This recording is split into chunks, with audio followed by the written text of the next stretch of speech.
In my opinion, Mido is one of the most underrated Swiss watch companies here in North America.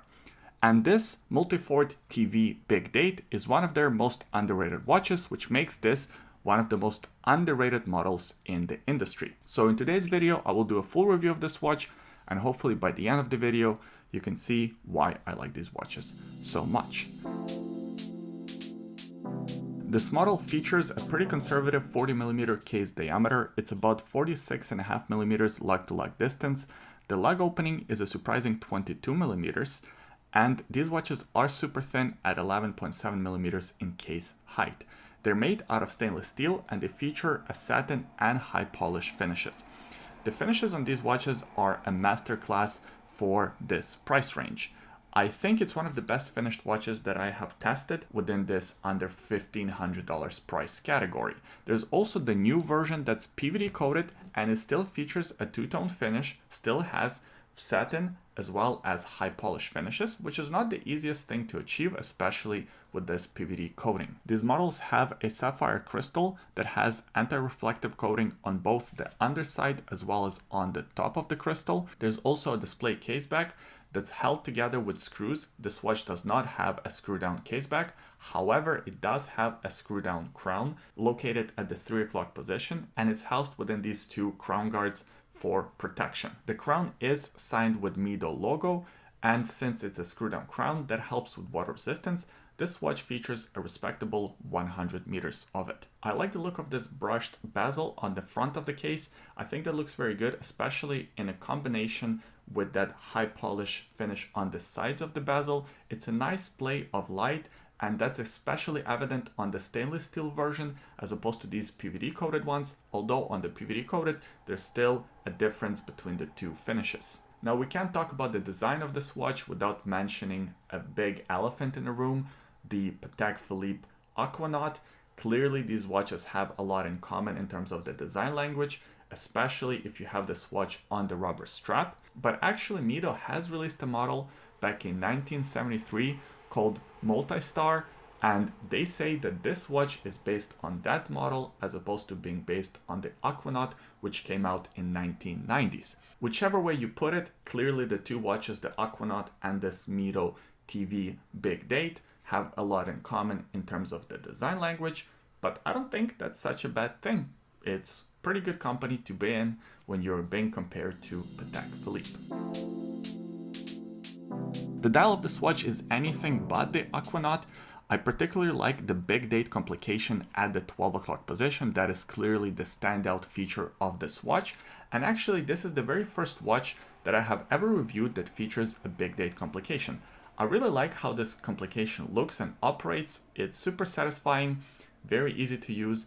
I'm a big fan. Also, at first, I thought that having a date window at the 12 o'clock position will be distracting, but I actually think it looks pretty good. It ties the overall design of this watch together pretty well. The dial looks almost multi-layered, although I believe it's one piece. It's just designed in a way to give you an appearance of the sandwich design with the applied indexes that are loomed.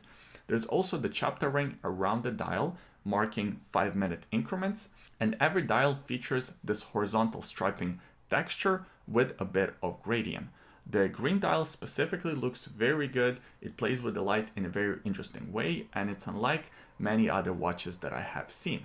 In fact, kind of an anecdote, when I was wearing the green version, testing it out for this review, my brother-in-law, who doesn't care about watches at all, really noticed this watch and was asking me a lot of questions. Then he looked up these watches and he said that it's his favorite watch from any watch that I have ever reviewed or that I own. So take that as you will, but sort of people that are not really interested in watches, if this design language is their thing, will really enjoy these watches. The set of hands on these models are pretty standard and they are loomed. The loom is all right. It's nothing to write home about, but I think it's good enough for this sort of everyday type timepiece.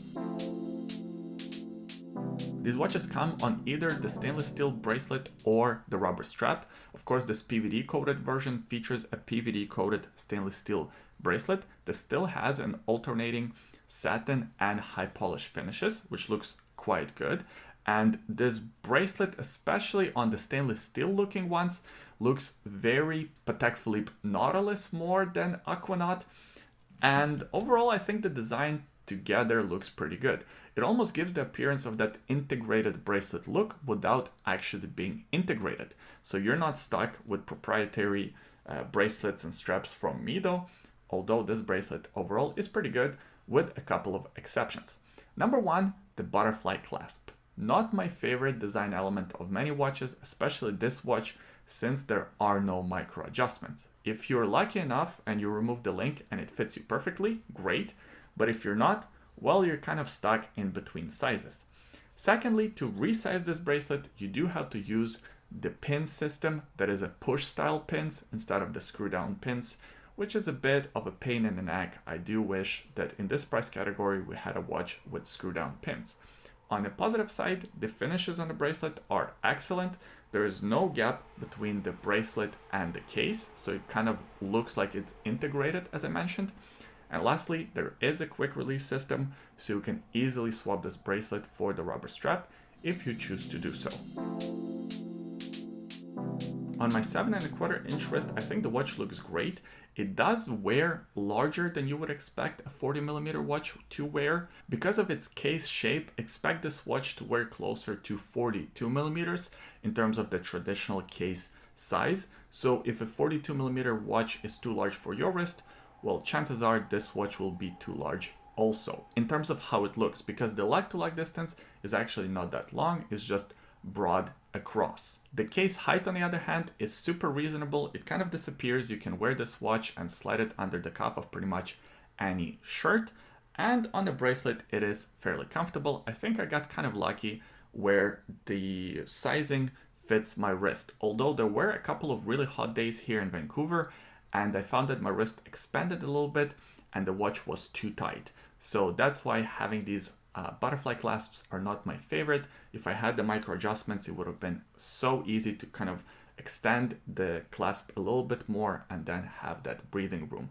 Right now, if I wanted to, I'd have to sort of take out my block, take out the little hammer and add another link for these hot summer days, and then in the fall time, do that whole process again, but in reverse, which I don't know. These butterfly clasps, I don't know if they're worth the hassle. As far as the movement of this watch, is powered by the Mido Caliber 80, which is essentially a modified ETA C07. It's an automatic movement beating at 21,600 vibrations per hour. It has 25 joules and 80 hours of power reserve. These movements are also COSC certified, which is kind of surprising for a watch in this price category. And overall, they're reliable, they're easy to service, and so far I found these ones to be pretty accurate. There is a display case back to admire the movement, although if we're being honest, these movements are not lookers. They're not the most beautiful movements to look at. I really enjoyed my time with these watches. I think they're an excellent value proposition. The case shape and the overall design of the watch is so different from everything else available on the market. I also really love that big date complication. I think that looks super unique. And again, it's the first time I've reviewed a watch with this complication, and I've been reviewing watches on YouTube for 6-7 years. So that's kind of interesting. I do wish that the clasp was different, but that's pretty much my only real negative with this watch. I think the price is fair. I think the looks are great if you're into this design, and this new PVD coated version does look very interesting if that's your cup of tea. It's not mine. I probably prefer one of these stainless steel looking ones, but the PVD coated one, if you're into it, I think you will really enjoy it. Now, huge thank you to Mido Canada and CanadaWatchHouse.ca, which is an official Mido retailer. They also carry a few other brands. So if you're in the market to buy one of these watches, please do visit their website because they helped me put this review together. I'm not getting a kickback or anything, but there is a promo code. If you use code OLEGWINDER, you guessed it, you will get a free watch winder if you do end up buying one of these watches, especially if you're here in Canada. You don't have to worry about the import taxes, you don't have to worry about the complicated shipping, all that kind of stuff. And the link to this website will be in the description below. I hope you enjoyed this video. If you did, give it a thumbs up, subscribe to the YouTube channel for more reviews like this in the future, and leave a comment in the comment section below. Let me know what you think about these watches. Are you picking one up? Are you letting this one go? I always enjoy reading your comments. Thanks for watching this video all the way until the end, and we'll see you next time.